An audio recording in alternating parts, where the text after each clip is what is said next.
મિત્રો આજે આપણે એક નવા ટોપિક વિશે જોઈશું સિંધુ ખીણની સભ્યતા જેનો સમયગાળો છે ઈસવીસન પૂર્વે 3250 થી ઈસવીસન પૂર્વે 1750।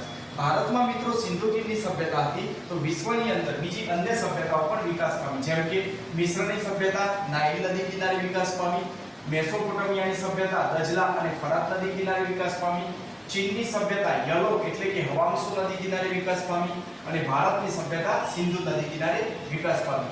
મિસ્રની સભ્યતા નાઇલ નદી કિનારે, મેસોપોટામિયાની સભ્યતા દજલા અને ફરાત નદી કિનારે, ચીનની સભ્યતા યલો અને હવાંશુ નદી, ભારતની સભ્યતા સિંધુ નદી કિનારે વિકાસ પામી। મિત્રો આપણને સિંધુ સભ્યતા વિશે જાણકારી કેવી રીતે મળી? 1826 માં ચાર્લ્સ મેસન નામે અંગ્રેજ અધિકારી ઉત્તર પશ્ચિમી પંજાબમાં એક જગ્યાએ ખોદકામ કરાવતા હતા। ત્યાં આગળથી ચાર્લ્સ મેસનને સિંધુ સભ્યતાના અવશેષો મળી આવ્યા। આ ચાર્લ્સ મેસને ત્યારે એ અવશેષો ઉપર મોકલે, પરંતુ એના પર કંઈ ખાસ ધ્યાન અપાયું નહીં। ત્યાર પછી 1853 થી 56 દરમિયાન કરાચીથી લાહોર રેલવે લાઇનનું કામ ચાલતું હતું। આ રેલવે લાઇનના કામના એન્જિનિયર હતા જેમ્સ બટન અને વિલિયમ બટન, જે બંને ભાઈઓ હતા, જેમને આપણે બટન બંધુ તરીકે પણ ઓળખીએ છીએ। આ રેલવે લાઇનનું જે કામ ચાલતું હતું મિત્રો, ત્યાંથી આપણને પાકી માટીની ઈંટો મળી આવી। પાકી માટીની ઈંટોને આપણે મિત્રો ટેરાકોટા ઈંટો તરીકે પણ ઓળખીએ છીએ।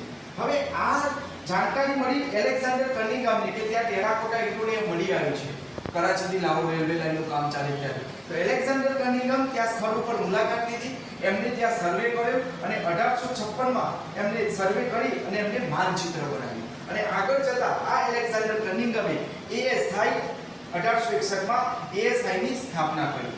એએસઆઈ એટલે મિત્રો આર્કિયોલોજીકલ સર્વે ઓફ ઇન્ડિયા, જેને આપણે ભારતીય પુરાતત્વ વિભાગ પણ કહીએ છીએ। સાદી ભાષામાં કહીએ મિત્રો તો આપણને કોઈ પણ પુરાતત્વ અવશેષ મળે એના ઉપર નિરીક્ષણ કે સંશોધન કરવા માટે જે સંસ્થામાં મોકલવામાં આવે તેને એએસઆઈ કહે છે। જેમ કે આપણને કોઈ પુરાતત્વ વિભાગના સિક્કા મળી આવે, કોઈ મૂર્તિ મળી આવે તો આપણે ક્યાં સંશોધન કરશું? તો એએસઆઈ માં મોકલશું, ત્યાં એના ઉપર સર્વે થશે।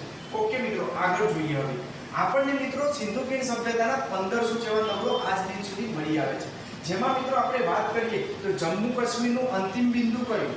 આપણે મિત્રો ઉત્તર દિશામાં જમ્મુ કાશ્મીરમાં માંડાનગર મળી આવ્યું છે। આપણને પ્રશ્ન મિત્રો એ રીતે પૂછાય કે જમ્મુ કાશ્મીર ઉત્તર દિશામાં સિંધુ સભ્યતાનું અંતિમ બિંદુ કયું? તો માંડાનગર। માંડાનગર છે ઉત્તર દિશાનું જમ્મુ કાશ્મીરનું છેલ્લું બિંદુ છે। એ જ રીતે મિત્રો આપણને પ્રશ્ન પૂછાય કે દક્ષિણ દિશાનું સિંધુ સભ્યતાનું છેલ્લું બિંદુ કયું? તો દાયમાબાદ। પૂર્વ દિશાનું અંતિમ બિંદુ કયું?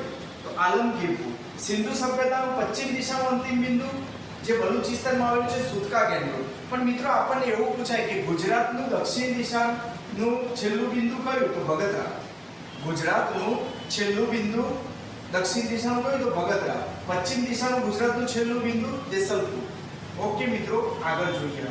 હવે મિત્રો જે ASI archaeological survey of India હતી, જેના આગળ જતા 1921 માં પ્રમુખ બને છે સર જ્હોન માર્શલ અને સર જ્હોન માર્શલના નેતૃત્વ નીચે રાવ બહાદુર દયારામ સાહાનીએ સૌપ્રથમવાર હડપ્પા નગરની શોધ કરી। આપણને મિત્રો પ્રશ્ન પૂછાય કે ભારતમાં સિંધુ સભ્યતાનું પ્રથમ શોધાયેલ નગર કયું? હડપ્પા।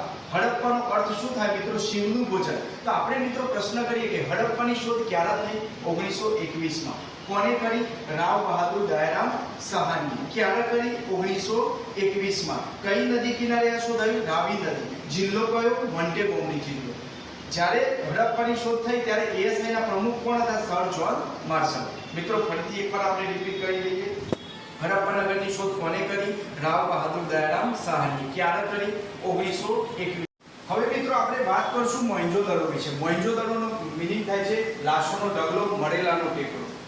મોહેંજો-દડોની શોધ કોને કરી? રાખલદાસ બેનર્જી। ક્યારે કરી? 1922 માં। કયા જિલ્લામાં? લાખા જિલ્લો।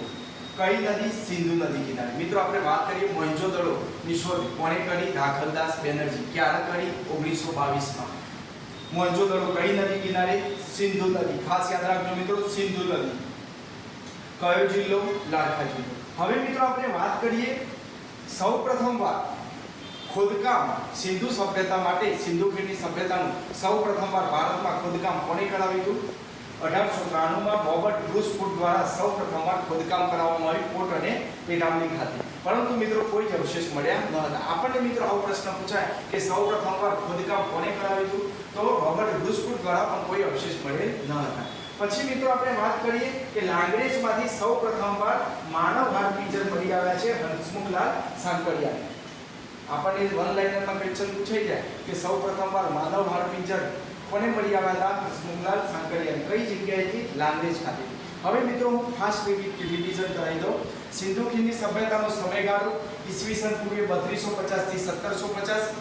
આપણે ક્વેશ્ચન જોડકામાં પૂછાઈ જાય મિત્રો કે મિશ્રની સભ્યતા કઈ નદી કિનારે? નાઇલ. મેસોપોટામિયાની સભ્યતા દજલા અને ફરાત નદી. ચીનની સભ્યતા યલો અને હવાંશુ નદી. ભારતની સભ્યતા સિંધુ નદી કિનારે વિકાસ પામી. આ ચાર સભ્યતાઓ મિત્રો એકબીજા જોડે વેપાર પણ કરતી હતી. સૌપ્રથમવાર આપણને સિંધુ સભ્યતા વિશે કઈ રીતે ખ્યાલ આવે મિત્રો, તો અંગ્રેજ અધિકારી ચાર્લ્સ મેસને ઉત્તર પશ્ચિમી પંજાબમાં ખોદકામ કરાવ્યું, જે આજે આપણે હડપ્પા તરીકે ઓળખીએ, ત્યાંથી અમને અવશેષો મળ્યા. આગળ જતા કરાચીથી લાહોર 1853 થી 56 દરમિયાન રેલવે લાઇનનું કામ ચાલુ હતું. ત્યાંના એન્જિનિયર હતા જેમ્સ બટન અને વિલિયમ બટન. તેમને ટેરાકોટા ઈંટો એટલે કે પાકી માટીની ઈંટો મળી આવી. તે સ્થળનું નિરીક્ષણ કર્યું એલેક્ઝાન્ડર કનિંઘમ અને એમને માનચિત્ર તૈયાર કર્યું. અને 1861 માં કનિંઘમ દ્વારા આર્કિયોલોજીકલ સર્વે ઓફ ઇન્ડિયાની સ્થાપના થઈ, એટલે કે ભારતીય પુરાતત્વ વિભાગ. પછી મિત્રો આપણે જોયું કે જમ્મુ કાશ્મીરનો અંતિમ બિંદુ કયું? ઉત્તર દિશામાં જમ્મુ કાશ્મીર તો માંડાનગર, દક્ષિણ દિશામાં દાયમાબાદ, પૂર્વમાં આલમગીરપુર ઉત્તર પ્રદેશમાં આવેલું, અને છેલ્લું બિંદુ પશ્ચિમમાં આવેલું સુતકા કેન્દ્ર. મિત્રો ગુજરાતનું છેલ્લું બિંદુ દક્ષિણનું દાયમાબાદ, પશ્ચિમનું છેલ્લું બિંદુ ગુજરાતનું દેસલપુર.